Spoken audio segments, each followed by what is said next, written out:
ইসলামী আইনের বিরুদ্ধে অপপ্রচার করা হয়। এরা তো ক্ষমতায় গেলে সমস্ত মানুষকে পঙ্গু বানায় ফেলবে। কয় কীভাবে? বলে যে এই দেশের মানুষ, বেশিরভাগ মানুষ জনগণের সম্পদ চুরি করে, তো বেশিরভাগ মানুষের হাত কাটা যদি যায় তাইলে তো এই সমাজটা হাত কাটা বাহিনীর সমাজ হয়ে যাবে।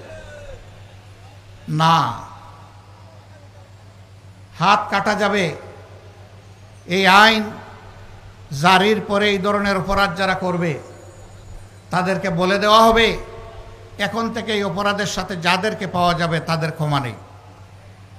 2 নম্বর দেখা হবে যে লোকটি চুরি করেছে সে কি পেটের জ্বালায় যন্ত্রণায় আগুন নিবানোর জন্য চুরি করেছে। যদি এমন হয় রাষ্ট্রের দায়িত্ব হবে আগে তার আগুন নেবানো, হাত কাটানো, আগে তার বৈধ আয় উপার্জনের ব্যবস্থা করে দেওয়া। যদি সেরকম কিছু সক্ষমতা তার না থাকে তাহলে রাষ্ট্রকেই পরিবারের দায়িত্ব বহন করতে হবে।